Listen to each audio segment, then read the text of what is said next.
today, our customers are IPPs and developers who are building large-scale standalone or PV or wind-coupled storage systems at 10 megawatt to start. As years went on, they went all the way up to gigawatt scale systems. I definitely believe that AI and data center growth is going to be a huge part of energy storage, but also renewable energy market growth. 2026 might become the first kind of down year in storage, and a lot of that can be attributed to... Hey everyone, quick note for you. You're currently listening to the free preview of this episode. If you'd like the full thing, the full shebang, go over to our Substack. That's cleantechies.substack.com/subscribe and become a paid subscriber. Any paid subscription gets you full access to the show on the CleanTechies Substack. Hey everyone, welcome back to the CleanTechies podcast, the number one podcast for ClimateTech entrepreneurs around the world. I am your host today, Silas Maynor, and we have a really, really fun episode for you. But before we get into that, I do want to ask, if you are not already a subscriber on YouTube, please go to our YouTube and click subscribe.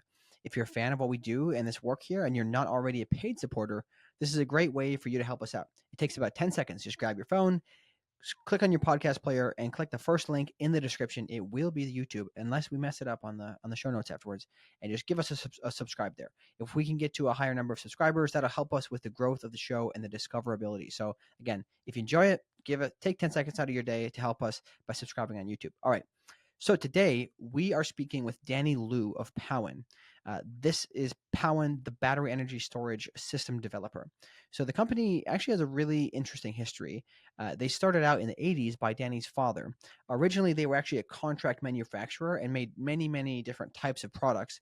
But in 2010, when Danny got involved, they went all in on battery energy storage systems, right? This is at a time when energy storage systems were not exactly a big thing.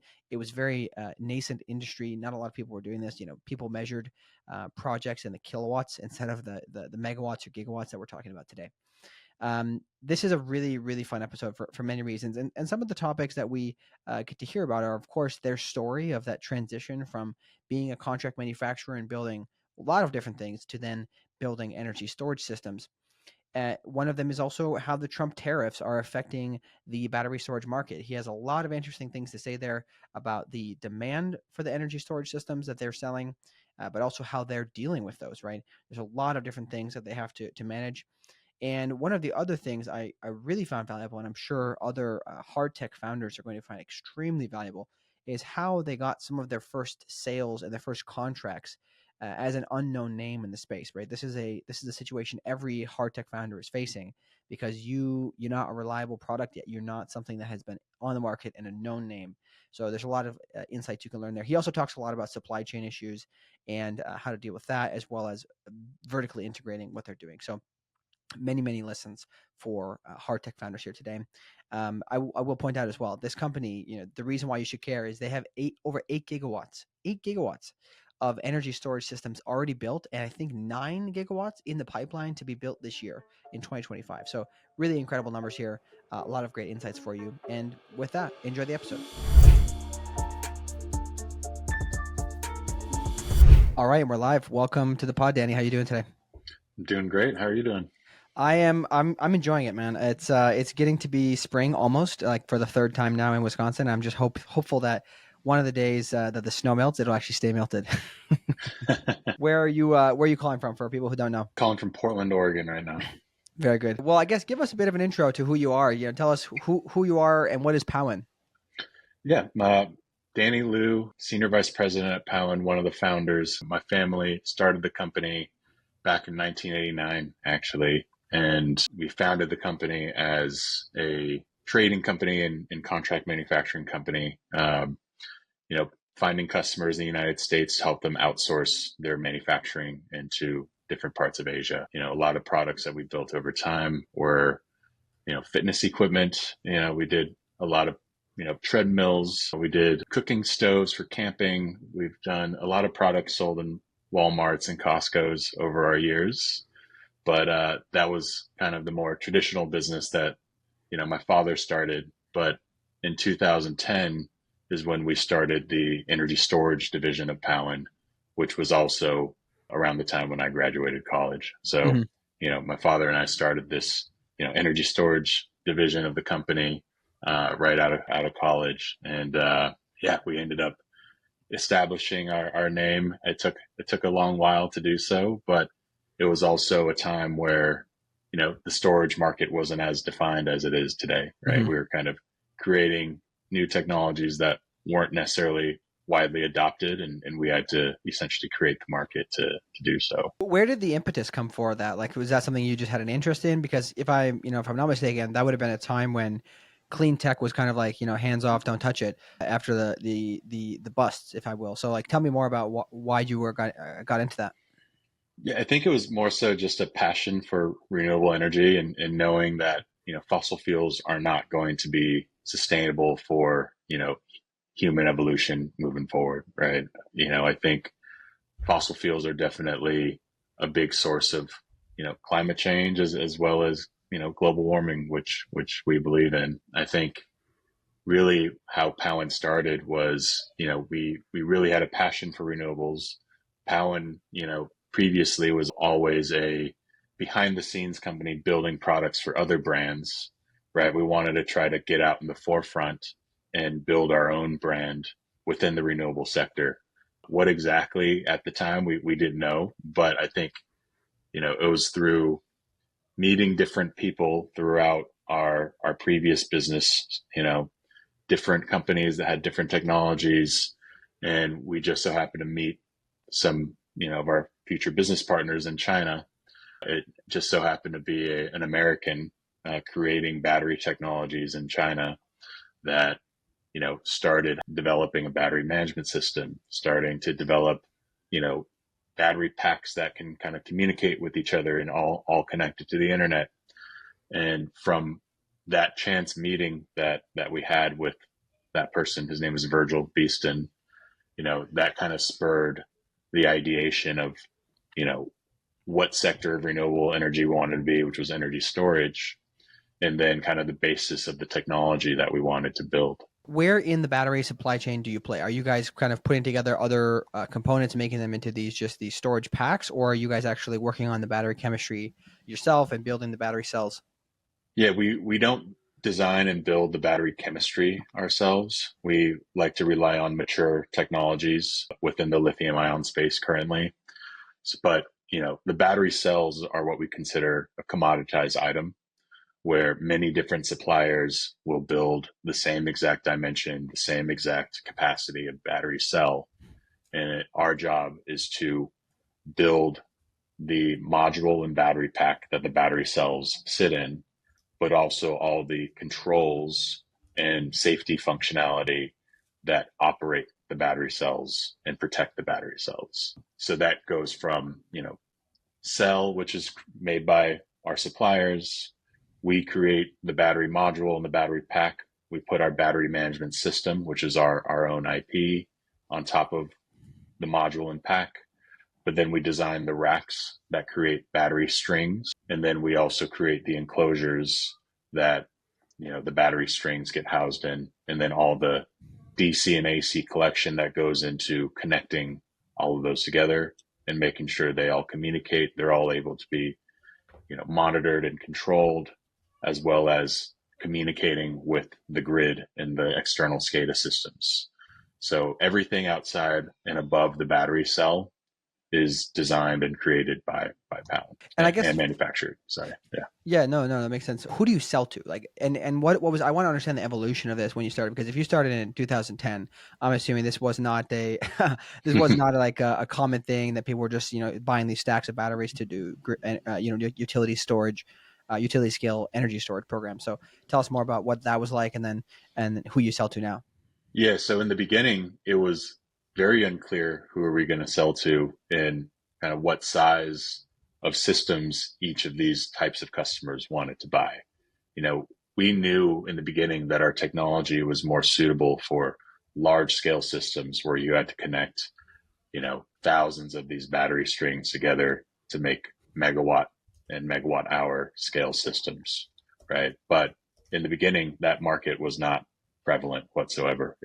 There's no projects, in the beginning stages in the 2010 to all the way up to like 2015 era where the only market available was commercial industrial in California based on the SGIP incentives, right? So in the beginning, we knew that there was this SGIP incentive that essentially offered, 50% of capital expense paid for by the government through a rebate program.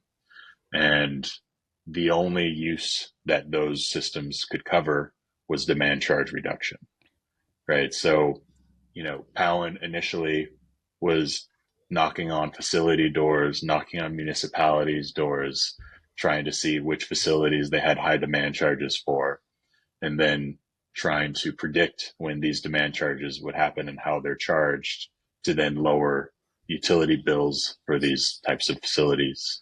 That was a much harder sale because your customer base was very wide, right? And you essentially had to knock on each facility's door, talk to the facility manager, and then get their utility bills and then try to analyze every single one, right? Where today, the market is our customers are IPPs and developers who are building large scale standalone or, PV or wind coupled, storage systems at 10 megawatt, to start, as years went on, they went all the way up to gigawatt scale systems, right? So the kind of who our customers are much more clear today than they've ever been.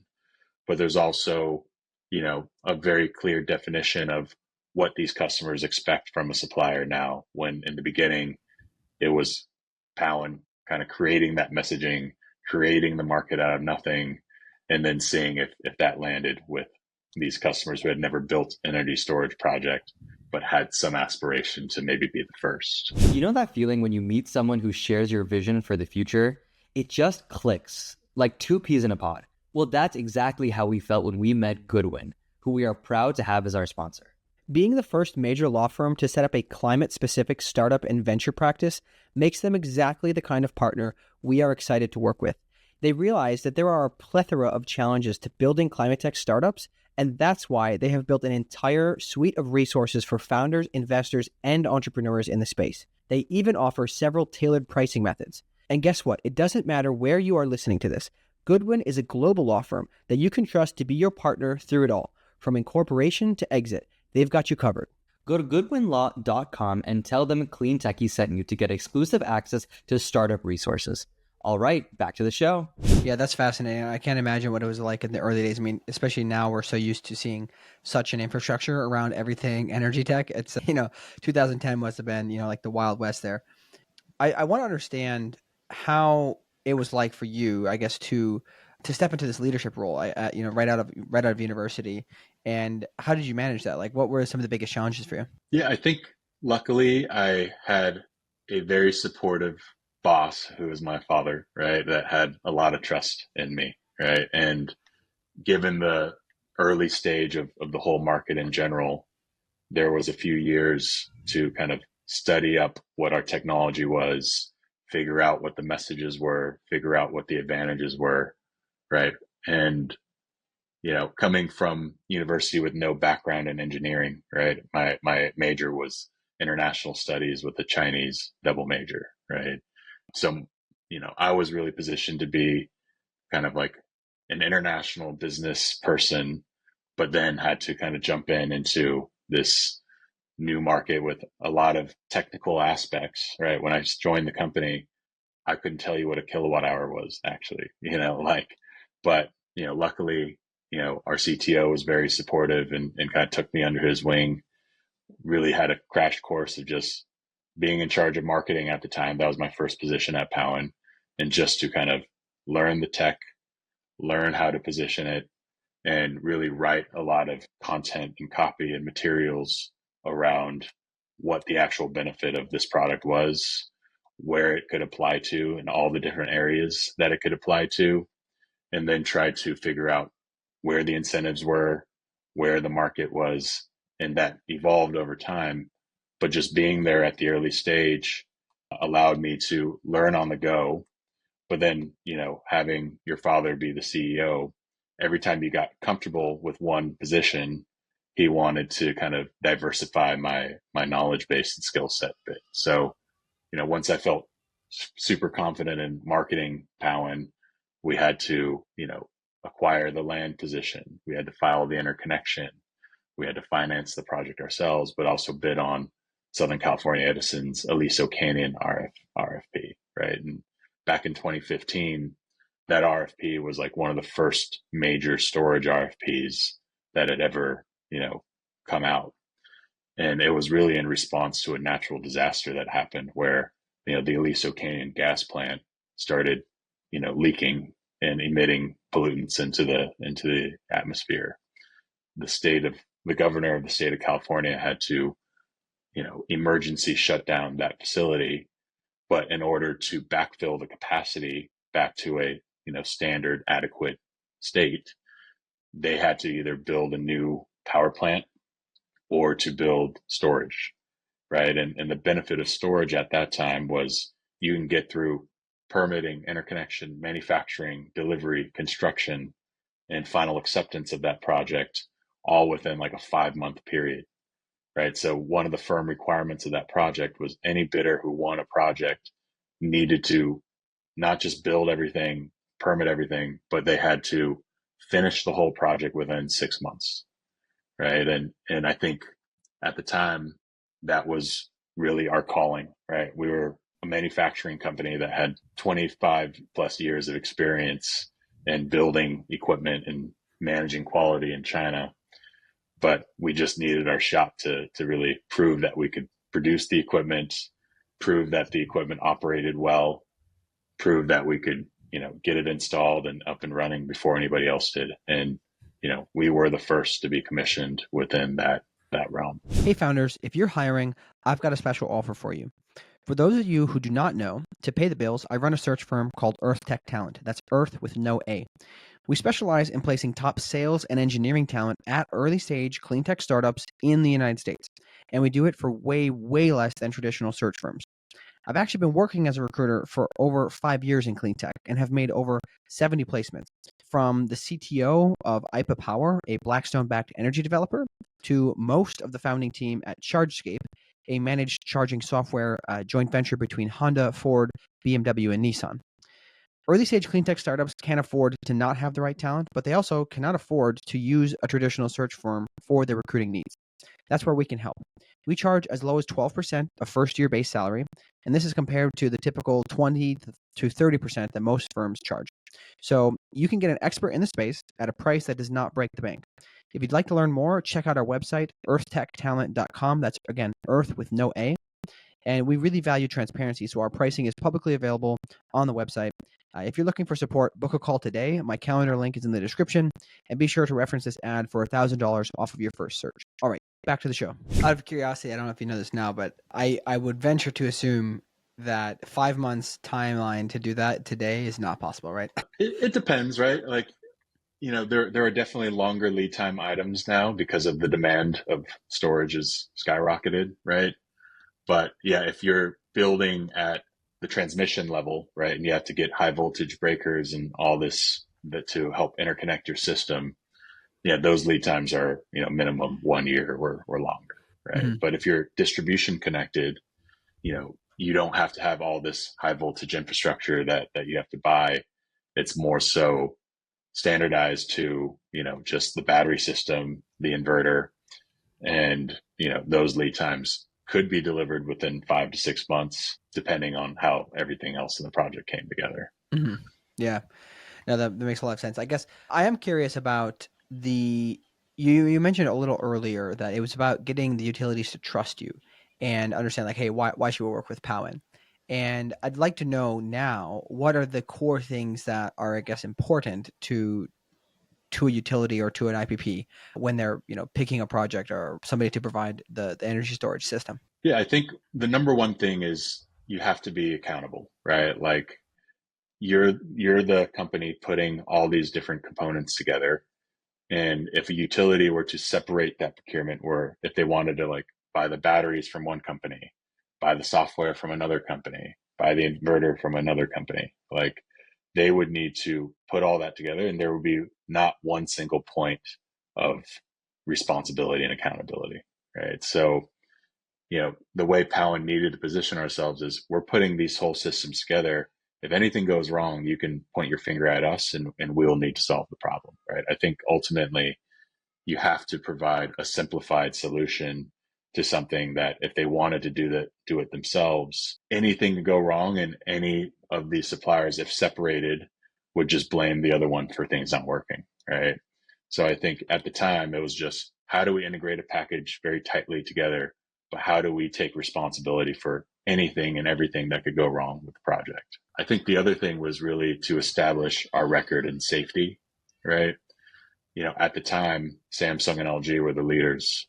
They were building essentially EV packs on these energy storage racks.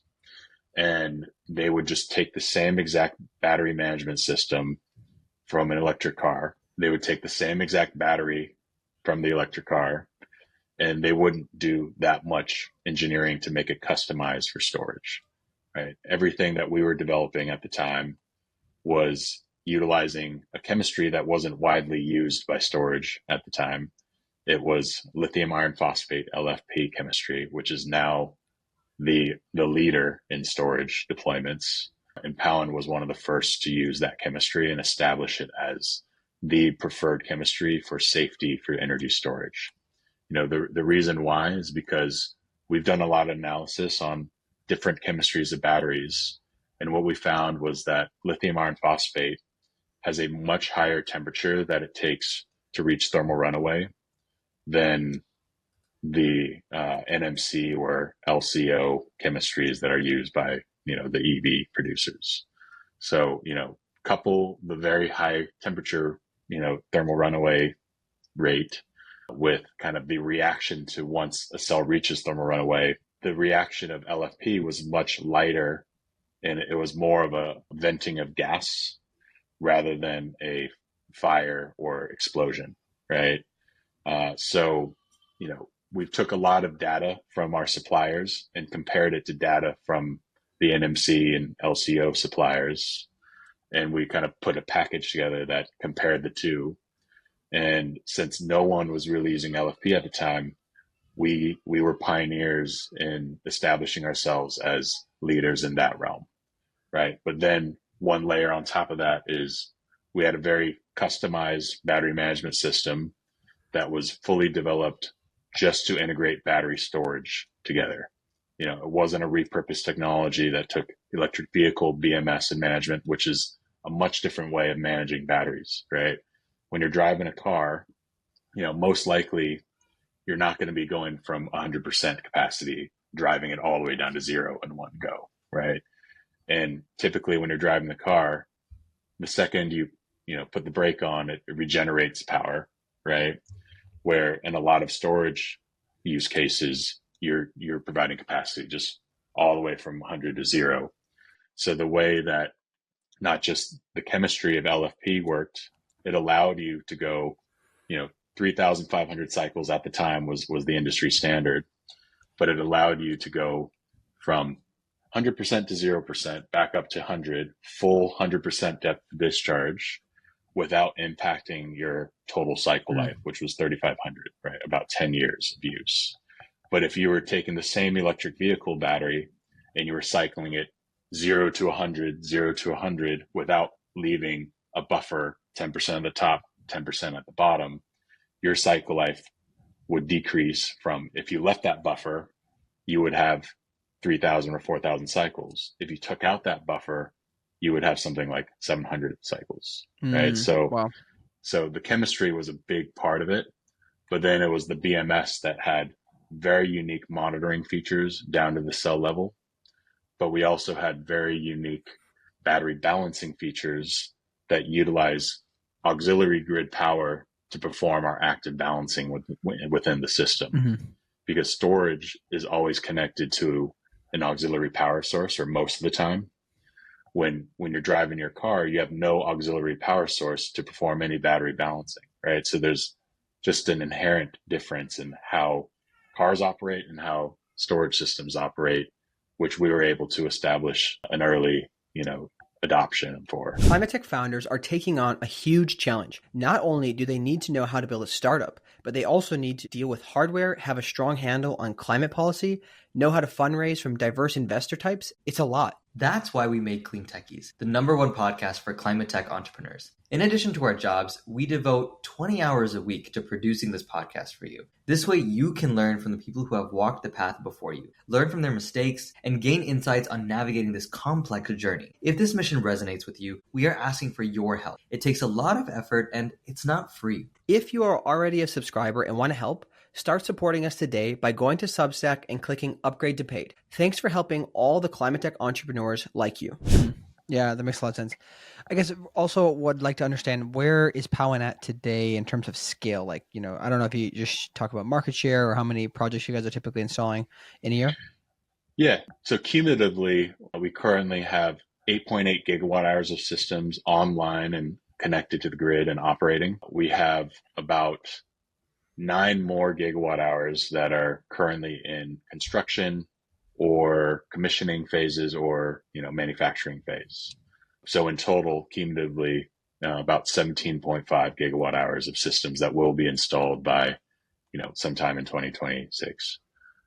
Per year, I feel like every year since our beginning, right? We started with a couple hundred kilowatt hours in 2014, but every year after that, we felt like we've had 1,000% growth for 1 year and then 400% growth, for consecutive years, where kind of today, where we're building about, this year, 2025 alone, I think we're bringing online about 8 gigawatt hours in itself, right? Mm-hmm. So there's a lot of, changes in the market, but also, the growth of Powin is really just following the growth of the industry as a whole. Speaking of market changes, I guess, what is the outlook right now in terms of, like, are people still looking to build more energy storage? Are they cooling it off? Like, what does that look like? Yeah, I think a lot of our IPP and developer and utility customers are all very interested in building more storage projects. I think the one thing that is withholding the growth, where, at least in kind of market research projections, 2026 might become the first kind of down year in storage. And a lot of that can be attributed to volatility and tariffs, right? And since these projects, you have to sign the project and then deliver it within a kind of 1 year period, let's say. If tariffs change after you sign that contract, it's very, someone needs to hold that risk, right? If unforeseen tariffs get implemented, does the supplier take that risk? Does our customer take on that risk? Or does the end customer take on that risk, right? And I think naturally right now, a lot of the customers are trying to push that all on the supplier, right? And certain suppliers could take it, certain suppliers may not, right? Depending on whatever situation. But, I think in general, there's a lot of tension right now in the industry, a lot of concern about instability of costs, not being able to fix the price at contract signature and needing to float the price based on change in law risk, right? And I think that is a huge part of why a lot of projects that were aimed to be installed in 2026 might get pushed out to 2027, right? And I think that's just a general trend that's happening now in the space. A similar thing happened a few years ago where it wasn't just the first tariffs that were implemented back in the first Trump administration, but also there was a lot of volatility in the lithium carbonate, which is the lithium iron phosphate, chemistry. That commodity, lithium carbonate, increased by about over 700% within a 6-month period. And that shock of price increases were unforeseen, where all of the supply agreements that Powin had signed were all fixed price agreements for a 3-year period. As soon as that volatility started happening, that is when, customers started pausing, right? And customers needed indexation formulas and no prices were able to be fixed until essentially the battery cells were manufactured, right? So I think those two, commodity risk and tariff risk, were really the main proponents of why energy storage market had slowed for a period of time and is slowing again now. To clarify then, the reason why the hesitancy is because with the tariff that would increase the cost of the project, meaning I guess it wouldn't be considered levelized cost of energy. I don't know if that's the right term here, but basically the cost to develop the project is higher, and therefore somebody has to foot the bill likely. Exactly. So these storage systems are, 20-year infrastructure assets that operate under a, probably 12 to 30% IRR, depending on, what the project is and where it's located. So if you're making your return, of sometimes 10% at highest 30 or so, a 27.5% tariff for this year, it might, kill the whole project, right? And then adding another 25% on for 2026, bringing the total tariff to 52.5, right? That would more so, kill the projects, right? I see. So, if you're not able to control the tariff risk, it's very hard for our customers who are working off of long-term interest and returns to justify a 27.5% tariff increase on the batteries equates to about maybe a 10 or 15% increase on the total capital expenditure of the project. What is the demand for AI and I guess data centers all around the place popping up? What is that? How does that play into the demand for energy storage generally? And will it, just outpace the even the fact that there's tariffs? Are people going to be willing to pay enough just for it anyways? Yeah, I definitely believe that AI and data center growth is going to be a huge part of energy storage, but also renewable energy, market growth. A lot of these data centers are planned to be developed over the next few years or are currently in construction. I think the ones that, may need faster storage will still, move forward with the data center in the current time frame and the storage system. But I think a lot of these future plans are still pretty tariff dependent. I think the main use case for data centers and storage, one of them is just depending on how your energy is kind of, your utility bills are structured, right? You could have peak times and off peak times of how much energy costs, right? And some places have 2 peaks in a day. Some places have a longer peak, right? Which typically is 4 hours, sometimes is expanding to 6. So storage is able to kind of charge the energy in when it's off peak, discharge it out reliably and consistently when it's on peak, thus saving, a big spread in energy costs. I think other reasons for storage is to provide power reliability, right? If the grid has some frequency variations or things, we need to be able to keep that energy stable to be used consistently by the data centers. One other aspect is some of these are kind of 24-hour, fully renewable energy powered facilities that have private kind of wholly owned offtake, right? Where they build the data center and in conjunction with it, they build megawatts of solar, megawatts of wind. In that case, you need the battery to kind of balance out that intermittency for, solar. When the sun goes down every night, you need to have a power source. When the wind stops blowing, you have to have a power source to keep that going. So storage will definitely play a huge role in fully off grid or 100% renewable data centers, but also with the trend of green hydrogen and green ammonia production. A lot of those facilities are in remote locations that will also need to be powered fully by renewable energy. And in that case, you may need gigawatts of storage, gigawatts of renewable energy power just to make those plants function. Yeah. Earlier you mentioned that utilities or IPPs have a certain kind of like, harsh deadline where you got to deliver these projects. And if you guys are sourcing and doing a lot of this stuff overseas, I'm assuming you learn a lot about procurement and supply chain.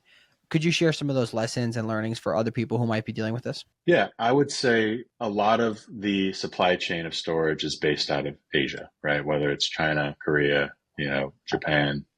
So, from 2017 to about 2021, I was leading procurement and sourcing at Powin, right? A lot of that was really trying to figure out who, well, number one, who would sell you product, right? As a no-name kind of startup at the time, we didn't have the reputation as many of our competitors did, right?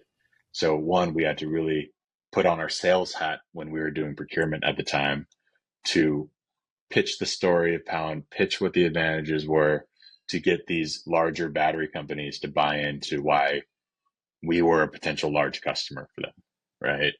So, at the time, we weren't able to buy from Samsung or LG, even if we tried. They didn't see a value in selling batteries to us back in our early stages. So we had to rely on Chinese suppliers that wanted to, get their technology out of China and implement it in the United States.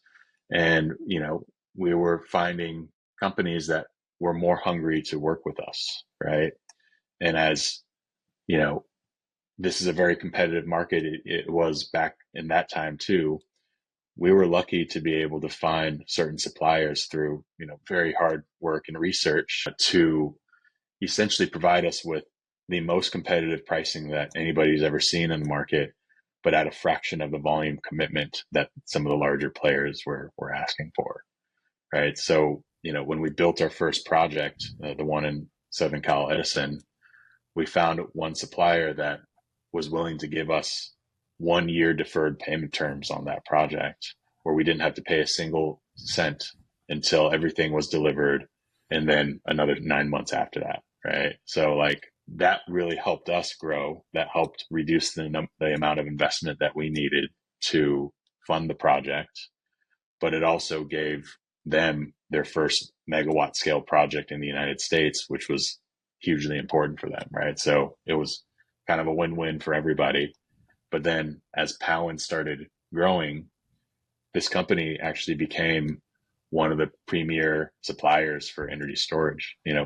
We introduced so many of our customers to this company.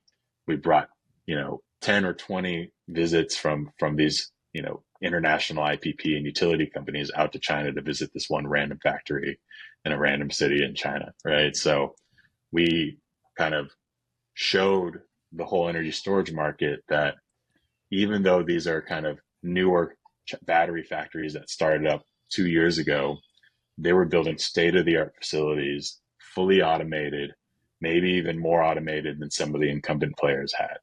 So, we really kind of opened the door to the market to show the capability of some of these up-and-coming Chinese battery, companies that were building very innovative technology, very innovative cells, and had very high quality control, right?